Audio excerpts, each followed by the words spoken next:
Thank you guys, quiet. And action. All right, so Room 315 is a project I came up with. It wasn't supposed to happen the way it happened, but I thought that to spice up, the blog, we could get everyone involved in the filmmaking process. So we decided to do a script writing competition. And as at that time, I just wanted people to learn, screenwriting, to understand some of the ideas and the structure behind creating a good screenplay, and use it as an opportunity to actually look out for some of the really good talents out there. But I knew that if I put money on it, I'm going to get a lot of people interested. So we did it for a price of 100,000 naira, and we told everyone to write a short script. But I made specific rules as to what I wanted in the scripts. So we got over 120 scripts to go through, and we had to eventually narrow it down to like 3, I think. And then we got 3, which was Room 315, Pastorpreneur, and The Salon. We decided to throw it out and make people decide which one they preferred. And when we did that, we got, it's quite an interesting response, and almost everyone wanted Room 315. That was when I started thinking seriously about what was happening on the blog.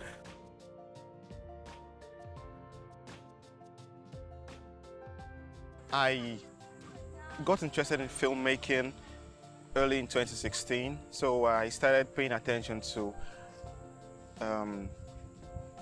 filmmakers. I found them on Facebook and Twitter. One of them was Ney Akimolayon, and then I started following him up, and I added him on Facebook, and in one of his posts I saw the competition, and I visited the website, and that was it. That was how I found out about the competition. So when I wrote Room 315, I didn't know how much competition I was going into face. I didn't know how tight other guys were, so I had to put in my best and pour my soul into it. And so when I saw I was in top 3, I was really excited that I had gotten recognition for my work. I felt excited that, yeah, your first work is being recognized, and yeah, I felt very good. It felt good. We had like 500 votes, and a large share of those votes wanted Room 315, and I figured that it must be something in the story that they all connected with. So after we gave the winner the prize, ABOSI OGBA, started thinking about it. Hey, why don't we make this a movie? I mean, we've had the blog for a while now, and a lot of response and a lot of feedback has been happening. A lot of young people who want to learn filmmaking, a lot of people who come to me and say they want to intern at Untitled Studios, but I don't have that space to accommodate them. Why don't we make a movie and learn the process all together? First, I've known Ney a long time. I've known him for 6-7 years. I think we're still debating how long we've met, like some odd couple. But it's about 6-7 years ago when I first met Ney, and we've been friends. We've worked on a couple of projects, and he has never been somebody to do anything if it didn't make sense, quote unquote. So when he started his blog, neyakimolayon.com, and then when came up with the idea of let's make a film, let's make a movie together, and I felt that okay, fine, this is exactly what we need, giving back, what other way to learn how to make film, except by actually doing it, and nothing like hands-on skill acquisition for young people or young filmmakers or people who are interested in making films. So actually learn the process, and then, at that point I felt okay, fine, this is like an amazing idea, because I'm always looking for opportunities to bring in young people, on projects, to intern and to work on in and around sets. So it was a no-brainer, that this was a great idea. And then, before we knew it, it blew up into what we have today, this amazing collaborative project called Room 315.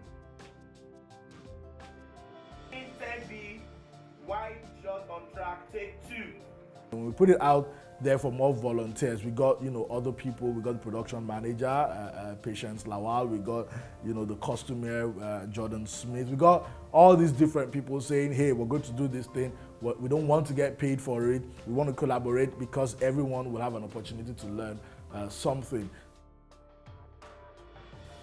I've known Nia for a while, and having done some research on himself and his work, we share common interests. So when he called me up to be the production manager on set of 315, it was a very good opportunity for me to work with him, to work with other people in the industry, and it happened to be a volunteer work. And one thing I always tell myself, the last thing you want to do when you're volunteering to work on a job is to remind the people you're doing it for that you're volunteering. So I decided from the onset that I was going to give my all. The first thing we did was, of course, to source for location, and in that process we found OGBA, who has been a friend of mine for a long time. He owns Touch Media Studio, and he said, yeah, I have this space. If you can figure a way to convert it into something and make it work, that'd be fantastic. I saw the Room 315 project on his Facebook page, and I have been following it. I came to his office after saying I would come for the past 2 years. I finally came to his office and we discussed on various things, and then came to Room 315. And he said he wanted some office space to shoot the movie. That was what was holding them back. So I offered him an office space in my studio. He came to inspect it and it was acceptable to him. And I talk about production design a lot. Now that I have an empty space, okay, let me use this as an opportunity to do some production design tutorials. And I got someone that I also trust his work a lot, FEMI DADA, and I asked him, hey Femi, would you like to teach people production design by, actually creating a set? And he said, fantastic, he's going to jump on board. I volunteered for this project because I feel knowledge is meant to be shared. I mean, I'd like to share as much as possible, and I know that if you teach a man to fish, you wouldn't have to give him fish. So a lot of people can actually learn a lot from this. People have been learning production management, camera, lights, and I've got volunteers for production design, and I'm sure they have learned a lot. Learning is a continuous process. I am still learning too, so let's all keep learning. Everyone that was interested in the project, I mean, I couldn't explain it.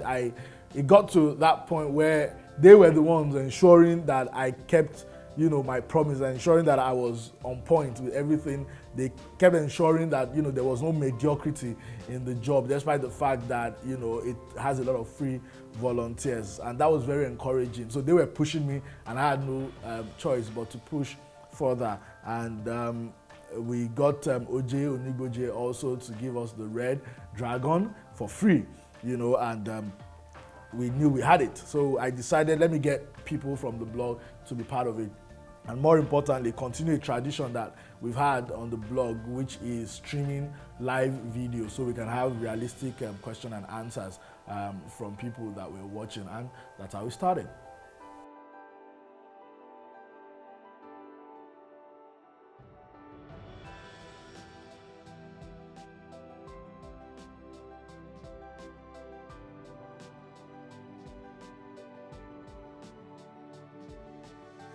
As expected, every production has unforeseen situations.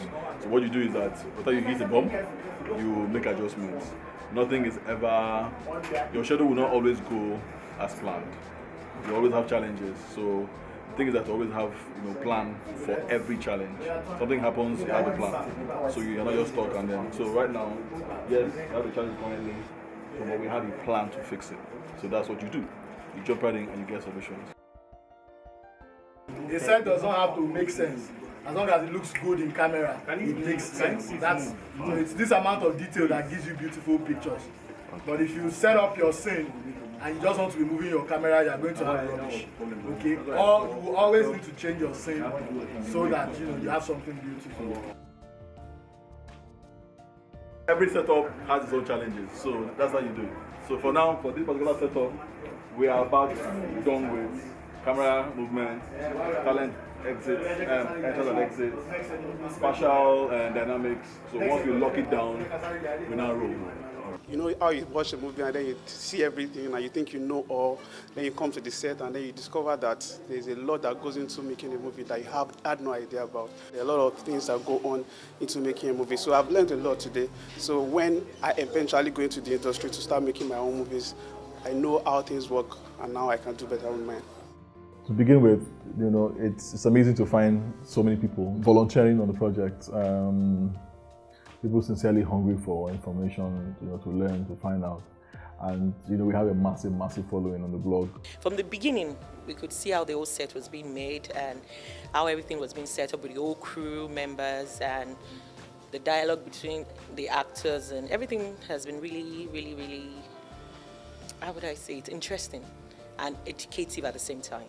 It's not just a masterclass for actors.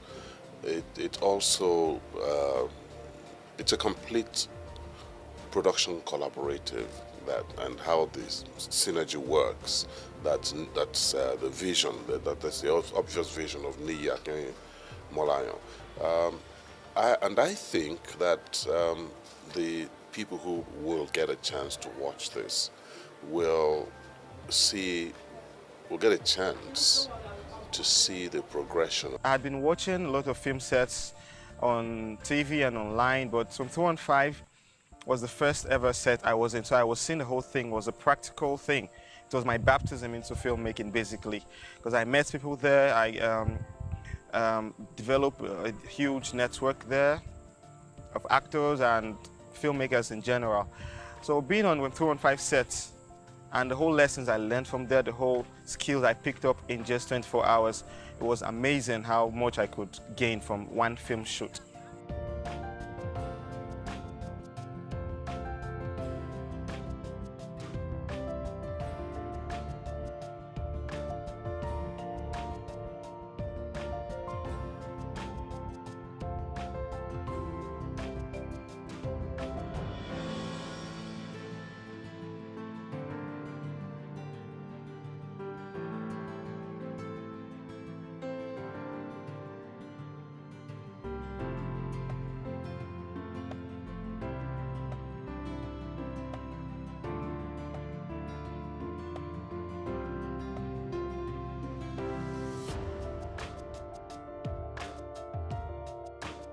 Funny, when I read the script, the first thing that jumped to me wasn't even the mental health issue.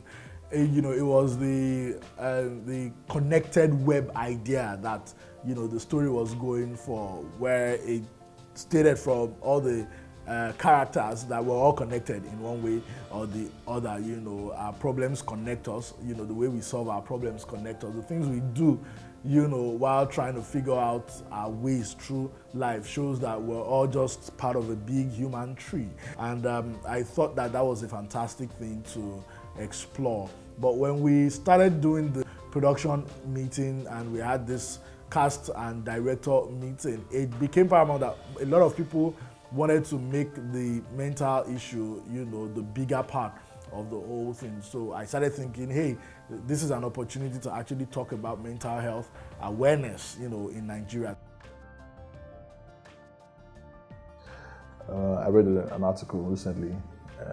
It's very shocking statistics that like 64 million Nigerians are living with mental health issues. And you begin to wonder, are these cases documented? Are people are people being stigmatized? Do we even understand when somebody says they have mental illness or they have mental challenges? How do we even unpack that as a people? Is it a thing that we have embraced? And I feel that message is very important, and it needs to, be put out there, so we all just find our place. And a lot of people who need help will find it and be able to speak openly about stuff that's just going on with them.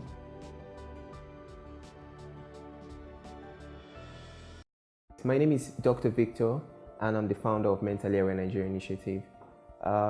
Mentally Aware Nigeria Initiative is an organization that was set up to create mental health awareness in Nigeria and to fight the stigma that is associated with the illness. And in doing that, we have, held online campaigns and had offline events that serve to promote or to talk about mental health in general. Mentally Aware Nigeria Initiative partnered with NiaKimolayo.com to promote a movie titled Room 315. This movie was created to promote mental health awareness generally, and it's something that I think everyone needs to see in terms of improving on the educational and more information on mental health. Basically speaking, mental health is in a very bad situation in Nigeria and in West Africa, and it is said that 1 in 4 people have suffered from or will suffer from a mental health disorder in their lifetime. And this statistic is not limited to the Western world, as it trickles down to Nigeria, which, according to some people, say Westernization is the main cause. But it's going to be myopic to think that just Westernization is the only cause to mental health and mental health disorders or mental illness in Nigeria, as factors such as stress and genetics also are important causes. This movie is something I think that everyone should go out and see at some point in December when it comes out, and it's also going to be available online as well. So do make so much effort to go see it. Thank you.